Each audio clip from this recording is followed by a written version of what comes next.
টাকার কাছে বিক্রি হয়ে গেছে পিতার সত্তা। 40 লাখ টাকার নোটে ঢাকা পড়ে গেছে আপন দুই সন্তানের লাশের গন্ধ।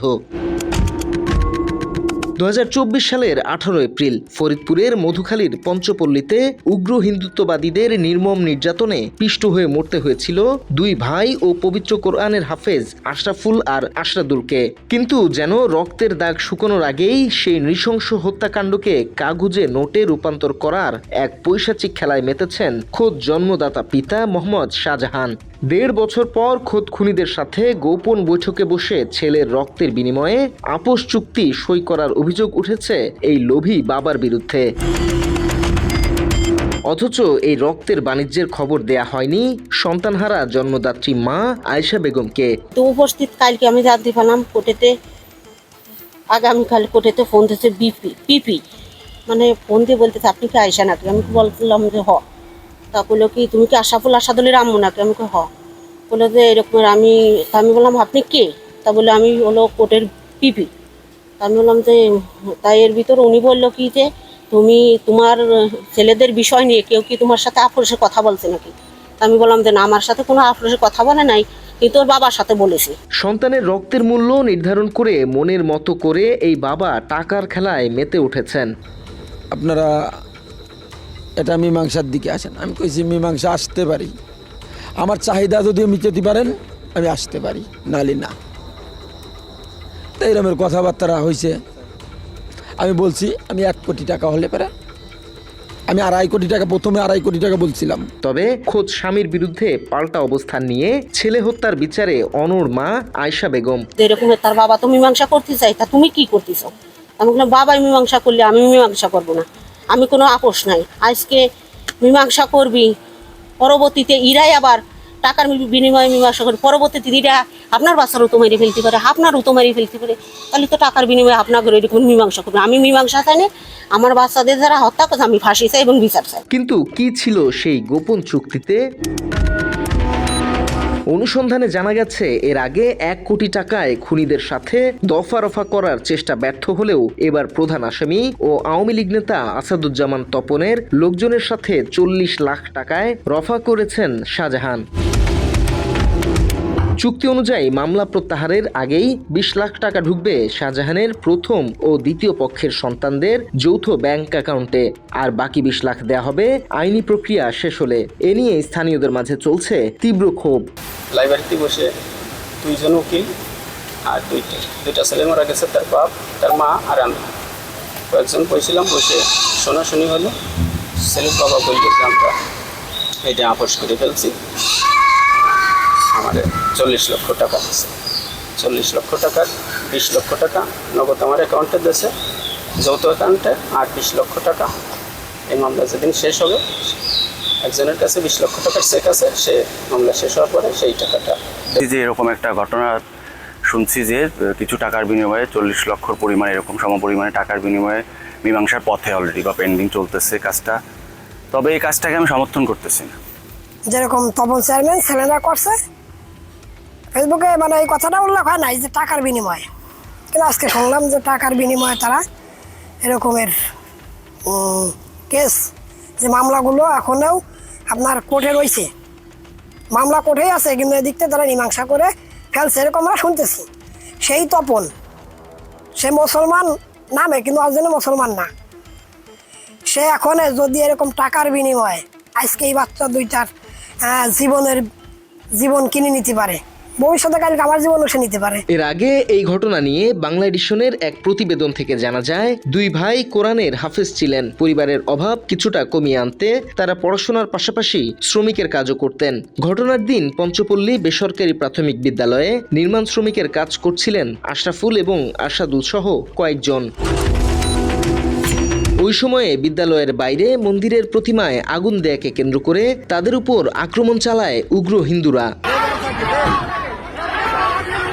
তবে সেদিন মন্দিরে কোনো আগুন দেয়নি মুসলিম শ্রমিকরা।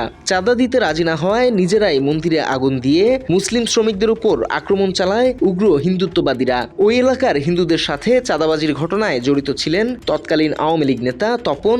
একইভাবে ঘটনার নেতৃত্ব দিয়েছিলেন ওই ইউনিয়নের তৎকালীন সদস্য অজিত কুমার বিশ্বাস। ঘটনার যে জায়গা ঘটছে সে জায়গা হলো পঞ্চপল্লী একটা গ্রাম, মানে ওই গ্রামে ওই 2, 4, 5, 10 এলাকার ভিতরে কোনো মুসলিম নেই, হিন্দু এলাকা।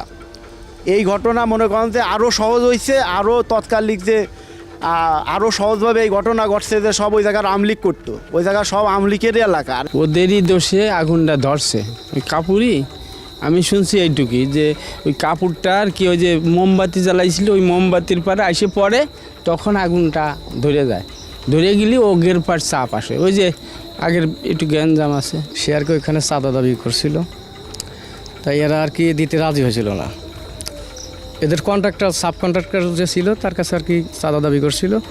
পঞ্চপল্লী এলাকায় কাজে যায়, ওইখানে যাওয়ার পরে তারা হিন্দুবাদিতা এরা হচ্ছে লগে যে একটা সূত্রপাত ধরে এদেরকে পিটিয়ে হত্যা করে। এ নিয়ে বর্তমানে অভিযোগ উঠেছে ক্ষমতার পট পরিবর্তনের পর সেই খুনিদের বাঁচানোর ঢাল হিসেবে কাজ করছেন স্থানীয় রাজপথের আন্দোলনের সুবিধাভোগী কিছু মানুষ। এই চরম বিশ্বাসঘাতকতার বিরুদ্ধে ফুঁসে উঠেছে আন্দোলনের নেতৃত্ব দেয়া জনতা।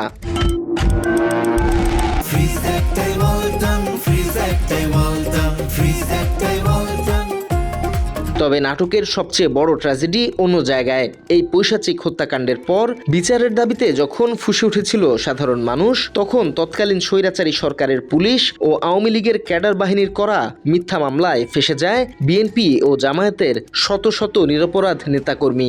এখানে আমরা এই হত্যাকাণ্ডের প্রতিবাদ করাই মধুখালীর আপামর সাধারণ জনগণ, যাদেরকে পুলিশ বিভিন্ন হয়রানিমূলক মামলা দিয়েছে প্রতিবাদ করার কারণে।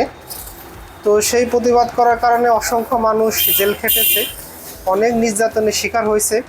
একটা মানববন্ধন কর্মসূচি পালন করলাম এবং আমরা প্রতিরোধ গড়ে তুললাম, এবং তারই পরিপ্রেক্ষিতে পুলিশ আমাদেরকে গ্রেপ্তার করে, এবং আমরা যে জুলুমের শিকার হয়েছি এবং আমাদের নিম্ন কোর্ট, জজ কোর্ট এবং হাইকোর্টের থেকে আমরা জামিনে বেরোলাম। সেদিন পুলিশের গুলিতে বুক ঝাঁঝরা হয়ে শহীদ হন ভ্যান চালক সোহেল রানা। আর মামলার ঘানি টানতে টানতে আজ নিঃস্ব হয়েছেন স্থানীয় মসজিদের ইমাম জুবায়ের আহমেদ। উক্ত ঘটনায় আমার ছোট ভাই আলহাজ জাহিদ বিন সিরাজ মামলার আসামি হয়েছিল।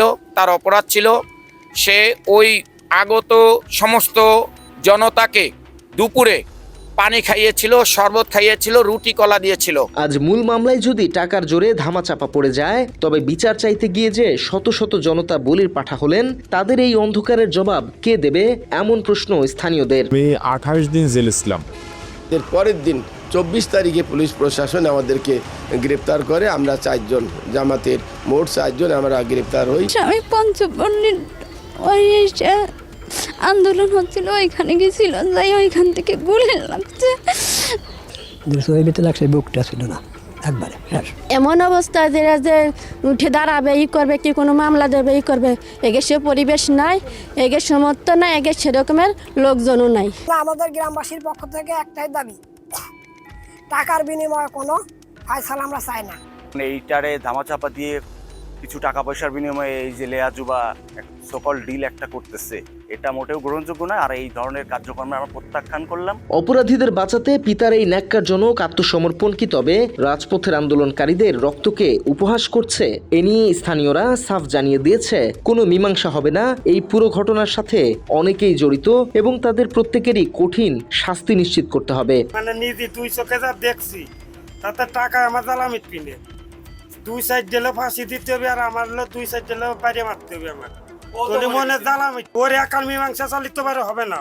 এবং আরো 10 জন, আরো যে 2টা মার কাজের ছেলে, তারা ওই সাথে ছিল, এটা পা ওইঙ্গে পড়ে আছে ঘরে, গোয়ালবাড়ি গরিবপুর, তার বাসায় যাই একটু খোঁজখবর নিয়ে দেন তো দিই তার কি অবস্থায় চলতেছে সংসারটা। এদিকে আসামিদের দ্রুত বিচার ও শাস্তি নিশ্চিতের আশ্বাস দিয়েছেন স্থানীয় সংসদ সদস্য। পঞ্চপল্লীতে সংঘটিত যে ঘটনা, সেই ঘটনা এখন বিচারাধীন আছে। আসামিরা এখন আইনের আশ্রয়ে আছে। এখান থেকে বিচার কার্যক্রম যাতে দ্রুত সময়ে যাতে সম্পন্ন হয় এবং যারা অন্যায় করেছিল, যারা এই মৃত্যু ঘটনার সঙ্গে, হত্যার সঙ্গে যারা জড়িত ছিল, তারা যেন দেশের আইনের দৃষ্টান্তমূলক শাস্তি পায়। এখন সাধারণ মানুষের মনে একটাই প্রশ্ন, খুনিদের টাকার দম্ভের কাছে কি তবে হেরে যাবে রাজপথের গণবিস্ফোরণ, নাকি অর্থলুব্ধ বাবার এই বিশ্বাসঘাতকতার উপযুক্ত জবাব দেবে দেশের আইন? পঞ্চপল্লীর এই জোড়া হত্যাকাণ্ড আজ শুধু দুটি মরদেহের বিচার নয়, এটি হয়ে দাঁড়িয়েছে কোটি জনতার মানবিকতার এক মস্ত বড় পরীক্ষা। একদিকে পিতার চরম অর্থ লালসা আর খুনিদের টাকার জোর, অন্যদিকে সর্বস্ব হারানো মায়ের আর্তনাদ আর নিরপরাধ মানুষের আইনি ভবিষ্যৎ। টাকার এই নোংরা খেলায় অপরাধীরা পার পেয়ে গেলেও তা হবে দেশের বিচার ব্যবস্থার গালে এক সজোরে চপেটাঘাত, এমনটাই মনে করছে সচেতন মহল। বাংলা এডিশন, ফরিদপুর।